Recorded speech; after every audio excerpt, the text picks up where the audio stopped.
So we're excited to have Poppy Dennison with us on the podcast today. Welcome, Poppy. Thank you. Happy to be here. She is Dreamspinner Press's marketing director and also an author in her own right. And we wanted to get her on the show to talk about Dreamspun Desires, which starts up in January, which as this podcast comes out is just a few days away. Yes, very exciting. This has been a labor of love for me.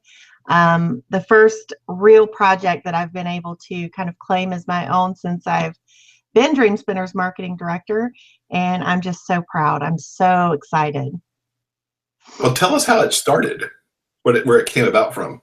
Well, I have been a reader of Harlequin romances since I started reading romance. And I used to, the first ones that I read, I would sneak them from my mom's box because my mom got lots of Harlequins, and she would have these boxes, and I would go and I would sneak, right? And I would be very sneaky and I would read Harlequins. So that was where my real love of romance and romantic fiction came from.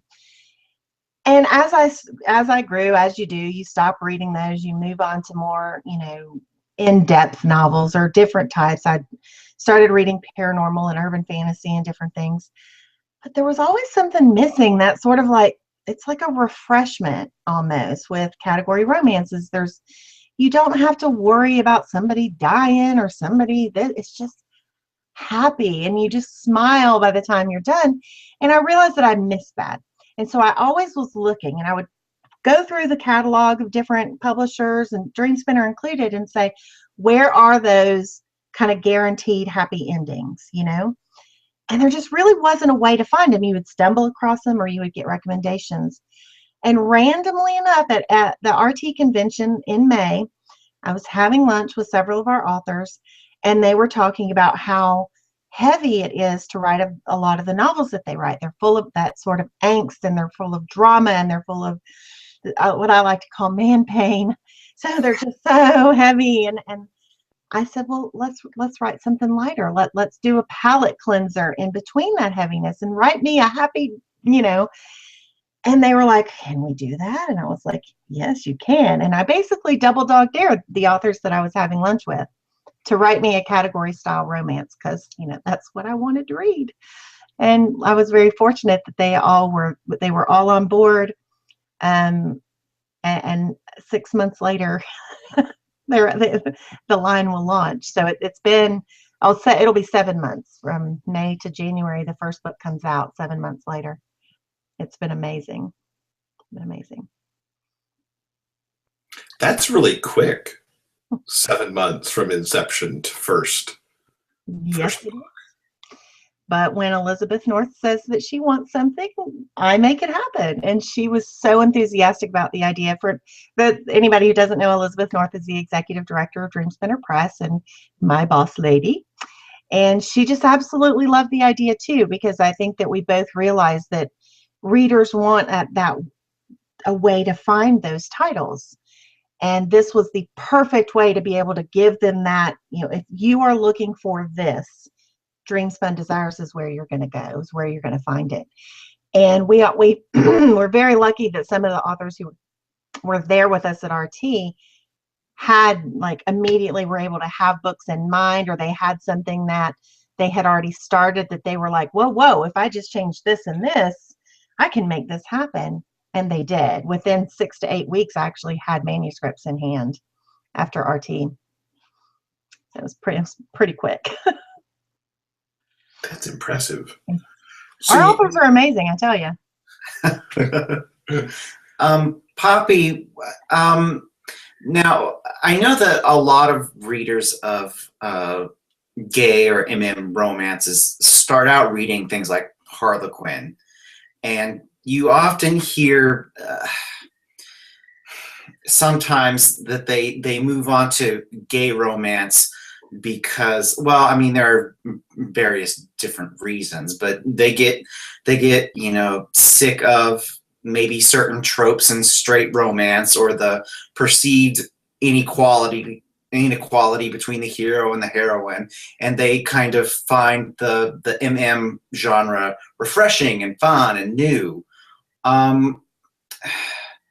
What do you think is Dreamspun Desires marketed specifically to those people, or what was your thinking behind it, other than just, maybe, having some, category fun? How have you marketed it and put it out into the community?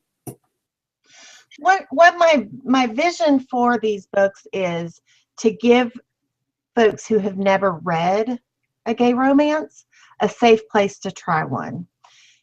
Okay. It seems like a great bridge for me, if that makes sense. If you're familiar with Harlequin romances and you know what to expect from a Harlequin, it's real easy to kind of cross that bridge into reading a gay romance in that sort of category style. There's a bit of a comfort level to it. It's that warm, fuzzy blanket. And I really wanted readers who had never tried gay romance to have that sort of, I'm going to be okay to give these books a try. It's going to be a safe place. And even if I find out it's not for me, and that's going to happen for some folks. They're going to be like, no, that's not really what I wanted. But it's not going to be anything that they feel like is too out there or over the top, or really just honestly back to man pain. It's not going to be that real heavy, that a lot of books have. This is just a safe place with a very traditional style romance to sort of help climb that bridge. Yeah. Does that answer your question? Yeah, it does. So going off of that, what can readers expect with this new line?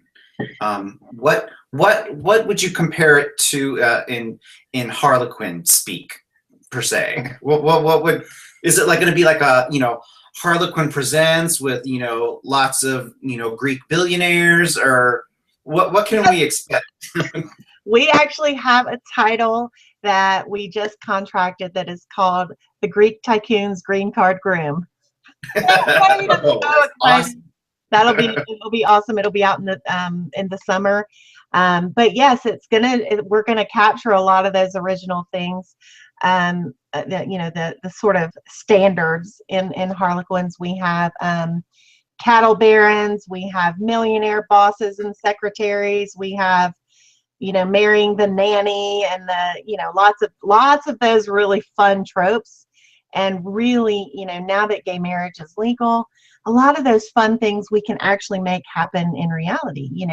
There's that sort of fun now to it where it's legal. We can have a wedding, by golly, if we want one. And I just love that. Makes me so happy. You just don't know. I mean, it's just so nice to be able to have those sort of moments that I've loved reading for years in Harlequin, and now they're, we can read them too. It's very happy. Makes me very happy. What's the reaction been from the standard Dreamspinner reader who, has just, been with the Dreamspinner catalog for, 6 months or a year or much longer now, who are used to like the man pain books, as you put it? Oh, right. Love the man pain. They've been thrilled. I mean, the response has been really overwhelmingly positive. And even the folks that have been like, wait a minute, you're going to do old school? Like, what? Like, but then they're like, wait a minute. You mean I can read like whatever insert my secret trope is here, whether it be rock stars or secret babies or, that forced marriage or arranged, whatever your sort of like go-to like guilty pleasure trope is. People have been like, wait a minute, that's good. Whoa, oh, that's good. And then they get excited because they were, so many of us, again, we grew up. That's how we started reading romance. So they're excited. I mean, this one right here had his Harlequin subscription for a while. Yeah. And I read some of those. Me too. I've got a stack sitting right here on my desk, actually. And he's already subscribed for his Christmas present to get Dreamspun Desires too. I love it. I'm so excited. I got the paperback subscription myself because honestly, we made the deal too good to be true, and I even couldn't resist, which is saying something because you can imagine the volume of books that crossed my desk in a year, but I couldn't resist. I absolutely could not resist. So I'm very excited. Obviously you can't delve into numbers per se, but how is the reaction to the subscription been? Because that's very new for our genre. It's been great. It's been great. Yeah, I mean, it's one of those things. Well, I don't know. I haven't actually looked today.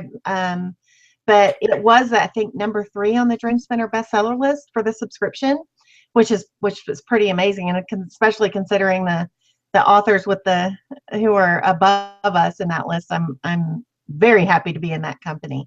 So it's been an amazing response, and I think that it's going to continue to grow as readers kind of realize, oh wait, I can do this. And in the holidays it's a little bit of a busy time of year, but I think that once it catches on a little more, we're just going to continue to see more and more people sign up for the subscription. We've made it a deal that's kind of too good to be true, but it's really what we're doing. We really want to give folks a chance to read these. So.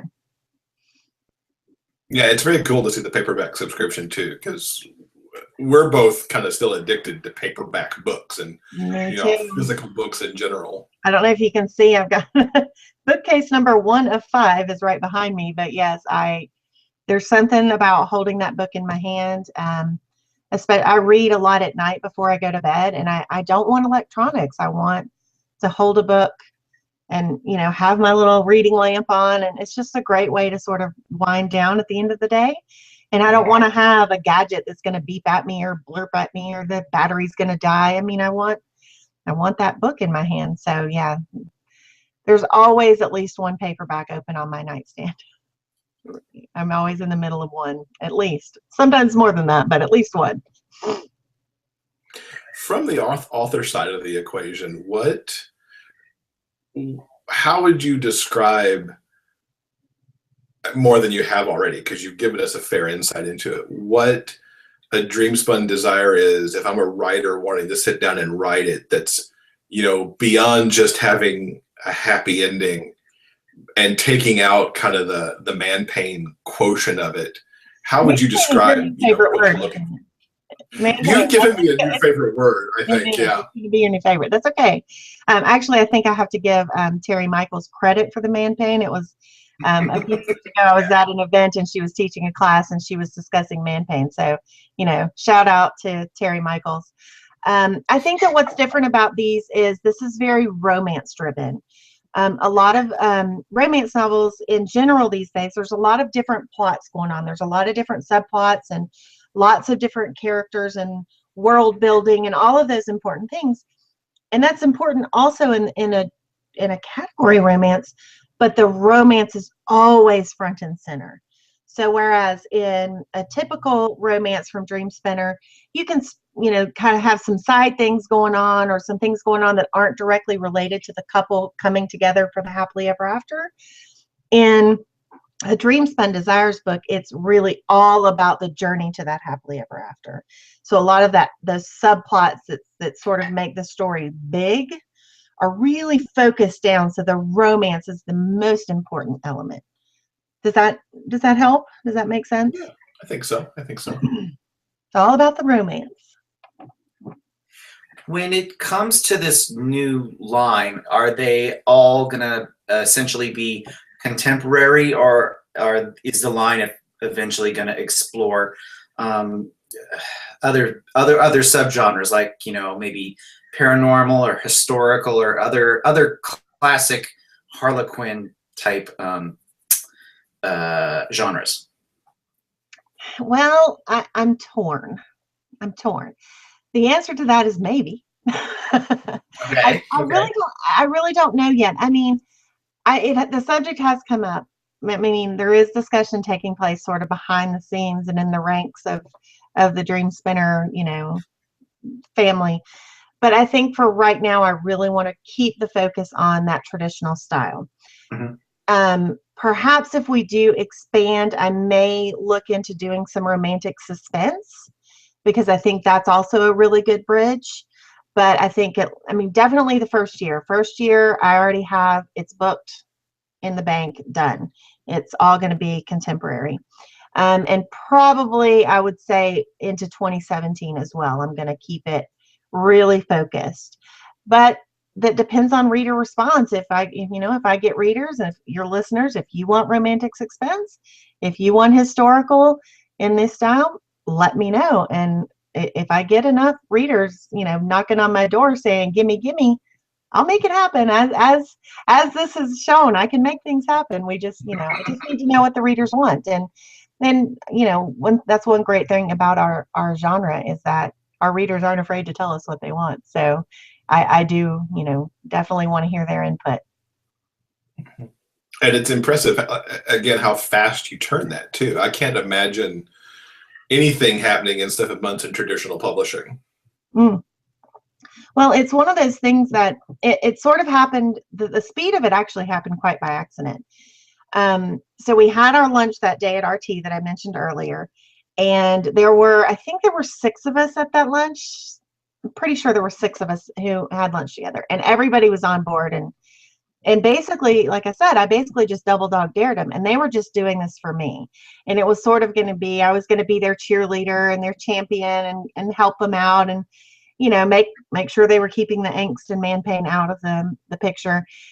And so then they left, they left lunch, and this author would tell their friends, and then this author would tell their friends, and this author would, by the end of the day, I had 18 authors coming up to me and saying, I want to be on the challenge too. You challenge me too. And it started with basically, I was going to pick what trope I wanted, and then they were going to write it for me. And it was going to be a game. And really, it started as a game. But at the end of the evening, with 18 people signed up, I sort of had to go to Elizabeth and say, so I might possibly sort of have committed us to 18 books. Love you. And she just sort of laughed. But I told her about the idea, and we both just sort of got really energized about it. And I immediately started working on the marketing end of things, cover design, art, and all that fun stuff that goes into it. But the books started coming in because I think that when you're at an event with readers and other authors, you get this boost of energy and creative energy, and there's something that it refills you. So I think that the authors who were there really were just like so powered up and energized that they wrote the books really fast. And that's really what made it happen, was our authors. I mean, I can't take the credit for making it happen that fast. And then we have an amazing editing team at Dreamspinner who sort of gave me the dirty look and shook their finger, but they made it happen too, because they realized as well that there was this, when something gets this much energy and this much just positive flow, and everybody wants to jump on board and make it happen. So, I mean, our art department, Paul Richmond, who is just brilliant, he immediately started working on some fun cover designs, and what if we did this, and what if we did, and it was just everybody who had a piece in it was just excited to do their part and make it happen. So it was very much just energy and good, solid, enthusiasm that made it happen. It's been amazing. I know I've said that probably 5,000 times, but it really, I can't imagine repeating an experience like this, just because it was just that one day of this surge of excitement and energy, and we took it and ran. That's amazing. Yeah. In the most recent issue of RT Book Reviews, there was a whole article about Dreamspun Desires. I know. Yeah. I just talked about it on the. I know. I watched last week. I'm so excited that you saw it. Yeah. Yeah. And they showcased some of the authors coming up. I believe January. There's MJ O'Shea and Shira Anthony. What can readers look forward to in those first couple of months when they subscribe? Yeah. Is there anything you're especially excited about? Yeah, the whole thing. The whole thing. I know that sounds crazy, and I'm not. I swear, I'm not just saying that. I know I sort of have to say that, but I'm not. I'm excited for the experience. I want to get the box in the mail with my paperbacks inside, just like my mom and I used to get our box in the mail from Harlequin. And I want to be able to crack it open and read the books and just, these are the books that are now going to be on my nightstand, and there's just something really empowering about that. We have some amazing authors coming up. I mean, you mentioned MJ and Shira. We have Eli Easton, who I absolutely just, seriously, the woman can write a book. You know, love Eli. Andrew Gray has the most, I mean, his title is called The Lone Rancher. And basically it's a cowboy stripper. Stop it. I can't even tell you how amazing. Tara Lane, who is just I mean, if anybody in our genre currently writes category romance, I would say Tara is the closest. I mean, she is just an amazing writer and just really knows how to write a romance, you know. We have Kate McMurray coming up. We have Nikki Bennett coming up, Ariel Tacta coming up.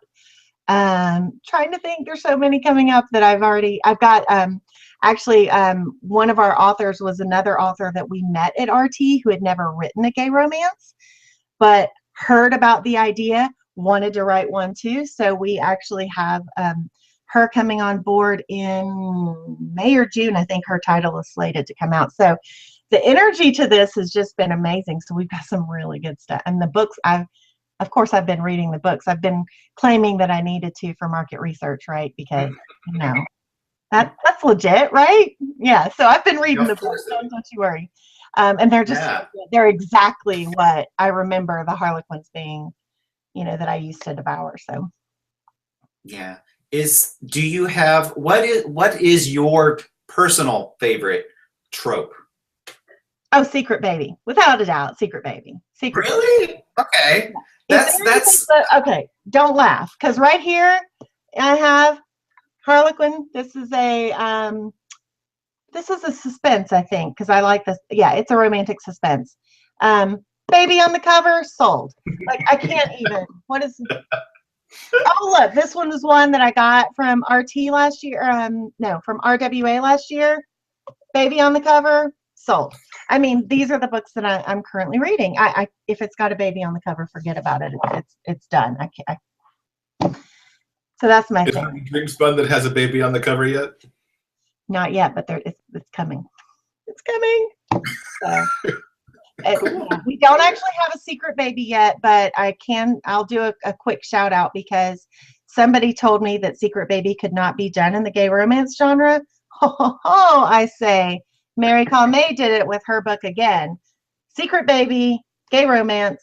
It's called Again, Mary Calmay. If you don't believe me, there's one that exists. So, So there's the challenge for the authors is to do Poppy a Secret Baby Dreamspun book. Exactly. Don't you worry, I got it covered. Those challenges, yeah, those challenges, some of those were secret. And it doesn't even have to be Secret Baby. It can just be there's kids in them. And I mean, if you've read my books, you know, as I know some of you may not have, but I write a lot of kids because I have 5 nephews and a niece who I spend a crazy amount of time with. And so I gather kid stories and I love to write kids. So yeah, it's going to happen.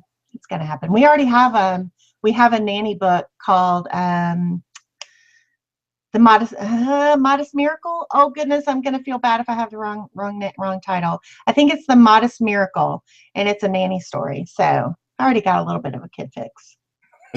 That's coming. I think it's May. I think that one's coming out in May. It's Connie Bailey, just to give her a shout out. Love Connie. I miss Connie. So let's shift over a little bit and talk about Poppy as author for a couple minutes. Let me switch my hat here. I got to put my author hat on. So I guess the first question would be, is Poppy writing a Dreamspun Desire? Poppy is writing a Dreamspun Desire, but Poppy's title will not be out until 2017. There was no way with the turnaround time. And I was also I'm in the middle of, I've just started a series and I was already in the middle of that series. So I thought I would be nice to my readers and actually finish what I started, but I have already started one. Mine will be called A Little Inconvenience. And guess what it'll have in it? A baby. Yes, I can't say. So A Little Inconvenience 2017 from Poppy. So there you go. I've said it on camera. Now it has to happen. But yes, Elizabeth North and Lynn West, who is our editor-in-chief of Dreamspinner, both like glomped me and said, "You're writing one." And I was like, okay, I give up. I'll write one. So of course. I have You kind of birthed the series. You should write a book in it. I know. Well, I wanted to, and I was ready and willing and able, but I kind of had to make everybody else's books happen first. Priority, what do you do? But yes, I do plan on writing one. So if I researched correctly, your latest is Dogwood Days. Correct. You want to give us a little lowdown on what that's about? Sure. I am sort of known for my paranormal books. Before this, I'd had several paranormal titles out and a couple of different series. But I'd always, in my secret heart of hearts, wanted to write a Southern romance. Excuse me. I'm having it's winter issues, so I'm just going to sip my tea. But so I had always wanted to write a Southern romance, and I'd always wanted to write small town because I grew up very small town Southern, so I knew all the ins and outs. And that's where Dogwood Days came from. I found I created this town called Holly Creek, and Holly Creek is based on sort of if you smush together the Biltmore side. I don't know if you guys, are you familiar with the Biltmore Estate? Mm-hmm. Ever heard of that? Okay. So the Biltmore Estate is the largest, home in the United States, and all that 118,000 square feet, built by George Vanderbilt in the late 1800s. And I sort of squished that idea into this little town called Hot Springs, North Carolina. And Hot Springs used to be a big resort town. They had what it was originally Warm Springs, little trivia, but then it became Hot Springs because they found one that was hot and at random. But what happened in Hot Springs was really weird because they had these large hotels that were built to bring in the tourists in the early 1900s, well, late 1800s, early 1900s. And the first one burned down. So they rebuilt it, and it burned down, and they rebuilt it. And it burned down. And I guess they thought third strike, we're out. So Hot Springs sort of never became sort of a tourist destination with the hot springs. So I wanted to build my small town around that sort of touristy idea. I love the idea of there being sort of a one central resort. Everybody works there. That's a very small town. There's normally one big sort of industry in the town, and that's where everybody works there, or your grandmama does, or your aunt does, or your cousin did, or somebody works there that you know. And so that became Fairwinds for me. Fairwinds is the resort set that's there, and they have hot springs and their own little spa and everything. And Jefferson Lee Davis came out of that. He's my small town boy, and he has gone away into the world and tried to escape the small town, but he couldn't escape because his Uncle Sherman got hurt, and he came back to town, and then they weren't going to let him go. They loved him. So it's very charming and Southern. So it was a very long explanation. Wow, I'm very gabby tonight. You guys are seeing me in rare form. It's the end of the day. I've got my tea. I'm just ready to gab. That's great. So what's coming for you in 2016 on the author front? 2016 is going to be a lot of fun for me because Dogwood Days is the first book in the Holly Creek series. In April, I'm releasing Spring Fever, which is a sort of a 1.5 story of the Holly Creek world, and it's another Jefferson Lee book. And I'm releasing that sort of in honor of RT, and it'll sort of be a fun little thing that I can do for readers around RT.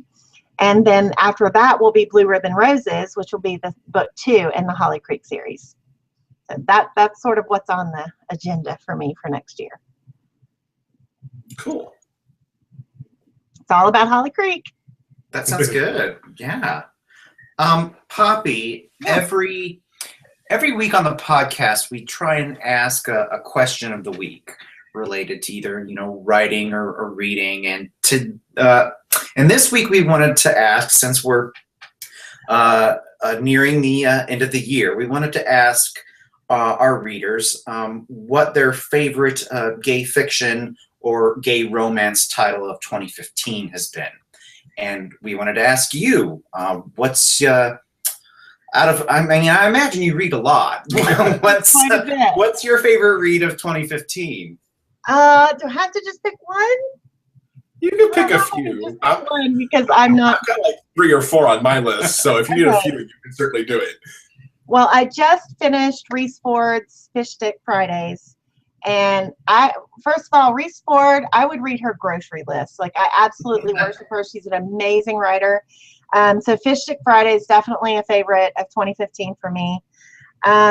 Jordan L. Hawk had a new Wyborn and Griffin out this year. And if you are not a Wyborn and Griffin fan, why? Just go read them. They are stunning. Jordan is an amazing writer. Of course, I got to mention a big shout out to Charlie Cochet in the third series. She had a couple more books out in the Thirds World this year. I love those books. Dex and Sloan are probably in the top 5 of like favorite gay romance couples of all time for me. Thinking. Oh, a young adult title that we had out this year that I absolutely adored was Mad About the Hatter by Dakota Chase. It's sort of a spin on Alice in Wonderland, Alice's little brother. So that one was great. Okay, I'll stop. I can keep going. I'll stop. Oh, I can do a shout out. The one I'm rereading again. This isn't gay romance, but a shout out to my friend Carrie Ann Ryan, who I love her paranormals, and this is the first book in her new series. I've actually had it sitting here. I snuck a few pages in earlier today. I'm rereading it actually because this came out earlier this year, and the next book in this series will be coming out in February. So I love Carrie Ann. Shout out Talon Pack. Must read for me. So it's actually it's all bent up because I've used and abused that paperback a little bit. I love it. I love it. Love Carrie Ann. So. Cool. I think we've added some new books to our TBR list now. Yes. That will link up to all those books in the show notes for episode 12 also, so our listeners can go find those pretty easily. So now we turn the question of the week mantle over to you. What do you want to ask the listeners as question of the week for this episode? I'll be sneaky. I want to know, because I want to expand my own reading list, what is your favorite book with kids in it in the gay romance genre? What is your favorite gay romance that has kids? See what I did there? Very sneaky. Yeah, I'm not even subtle with it at this point. Like, I don't even kid around. I just made a little pun too. I don't kid around. Well, at least I think I'm amusing. I'm pretty sure I'm not. But yeah, I want to know your favorite books with kids in them because I want to read them. I'll have to give that some thought. Yeah. Huh. I'll do a shout out to myself, Accidental Alpha, if anybody wants to read a toddler biting a human, turning him into an alpha werewolf. Accidental Alpha, shout out to myself. Hysterical, if I do say so myself. Interesting. And awesome. When you say kids, just to clarify a little bit, are we talking from toddler to teen, or are we looking for something? Kids. I kind of generally like that sort of 10 and under kid range because I think they're funniest then. Like, once you hit like that sort of like tween years, they start getting like angsty and, teen pain. I guess if it's not man pain, it's teen pain. But, the little ones are always so funny. And Accidental Alpha actually was inspired by my nephew bit the ever-loving snot out of my sister, like right there in her neck. And she screamed, which made him scream, which made me fall on the floor laughing because I'm evil. And I couldn't help it. And so I had to write a book, and make the baby a baby werewolf because why not? Why not? That's awesome. Yeah, so what do you do? But yeah, so I'm always inspired by the kids in my life, and I'm surrounded by, you guys can't see, but all above me are photos of the kids, and I'm just always inspired by their antics. So very cool. So is there anything else you want to tell the listeners about either Dreamspun, Dreamspinner, or your own work coming? No, I think we've covered so much. I want to make sure. I do want to say though, if you've got questions about Dreamspun Desires, it's definitely on the Dreamspinner website, dreamspinnerpress.com. There's a link to the series to the categories in the sidebar, and you can read all about the different subscription services. And the links to the first book are actually already available. If somebody wanted to sort of dip their toes in and try MJ's title but without making the subscription commitment, that book is also available for folks who wanted to give it a try. So I think that's sort of the only thing I would say to add is just, dip your toes into the category world and see what you think. You know, it may surprise some folks that they actually really like it. Yeah, we're certainly looking forward to it. Yeah. Looking forward to that first box coming in the mail. Me too, me too. There will be photos on like Pinterest and Twitter and everywhere. There will be like unpackaging and, you know. Yeah, I'm sure they'll show up in the first podcast after we get the box. Yeah. So he'll be here going, look, it's here. You know what we need to do? Here's what we need to do. When our boxes come in the mail, we need to like arrange like a box opening session, and we'll record it so you can see the ridiculousness of us opening our boxes for our titles. Because really, I get so excited over getting boxes of books in the mail. I mean, it's my favorite, you know, like I just want to get there and have it in my hand, and like I'm sure I'll be like opening it with somebody present so I can like just act like a goon and be like silly and happy and like immediately like then be rude and open the first book and start reading because, you know. If you want to have a box opening party, just let us know. We'll try. I think we should. I think we should. We can definitely do that and put that in the podcast.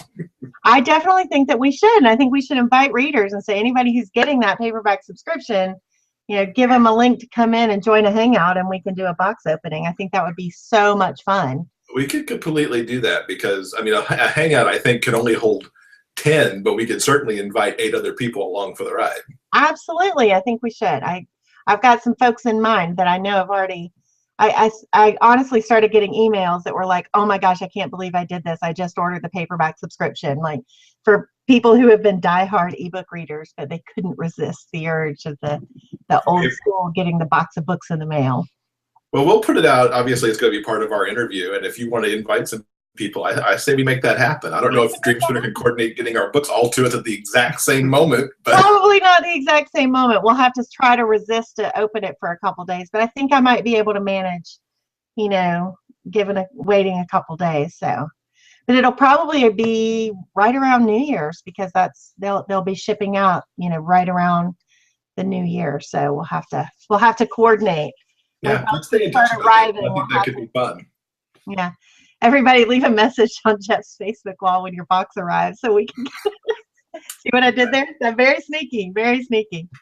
Yeah, leave a note and we'll do it. So awesome. Well, Poppy, thank you so much. It's been a blast having you. Oh, thank you. Anytime, guys. I really enjoy it. I'm happy to come back anytime.